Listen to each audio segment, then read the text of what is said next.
I own a 2015 BMW R1200RT. I wanted to install a lighted top case.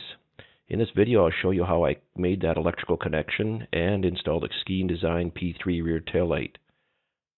My bike did not have the Central Locking feature, so I did not have the electrical connections to do this. The first thing you'll need to do is buy a harness from BMW called the Central Locking harness. This is part number 61128548712. You'll see in this diagram it's part number 3.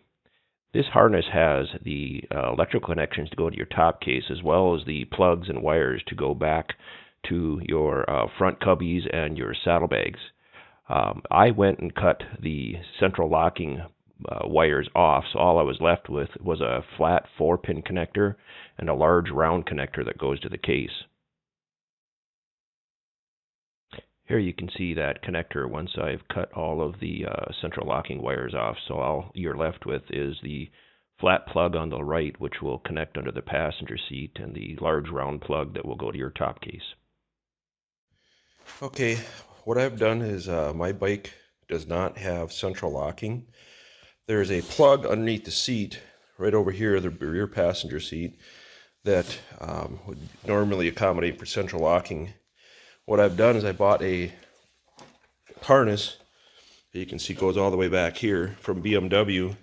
I've cut the central locking pieces off that would have gone back to the saddlebags and the front cubbies. With this plug, I can now run the lights in the rear trunk, plus the brake light and the interior light. The other thing I did that you can't see is I have a Skene module in the back here. I cut the wire going to the brake line so that the brake light wire goes to the Skene and from the Skene back over to here. What that then does is turns my top case into a running light. You can see here where I've got the Skene LEDs just mounted to my license plate bolts, but the top case and those LEDs are both run by that Skene module underneath the tail here. For the purpose of the video, I took the rear seat off so I could show you the plug underneath the seat, but normally I just have to plug this in down here instead of having it run through the opposite side underneath the rear seat. So this way I can get my top case on and off a little bit quicker. Now I'm going to put the phone down and I'll show you what it looks like running.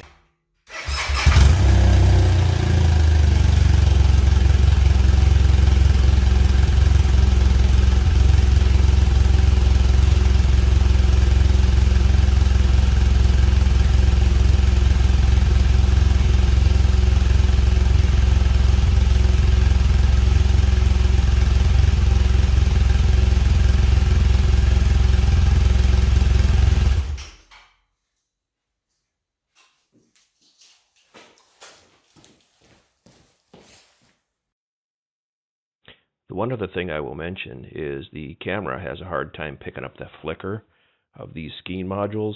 The flicker on this video looks much more annoying than it really is in real life. In real life, when you look on it directly, you don't even see the flicker. It's only when you look off to the side that you start to notice the flicker. And so people coming up straight behind you will look at it and they won't even notice they're flickering. It's when they turn to the left or right, then they all of a sudden see that the flicker of it just looks odd. But like I say, in real life, that flicker is much less annoying, and I think it's actually a very good thing to have. The other thing I thought I would mention for those who can tell the difference, this is actually a top case from a K1600 GTL, so it's fully electrified, but it has the larger backrest. I got lucky and found somebody on the GTL forum that was selling one. I was able to get a good deal on it, and I had it repainted to match my Ebony Metallic. Thanks for stopping. Come back again.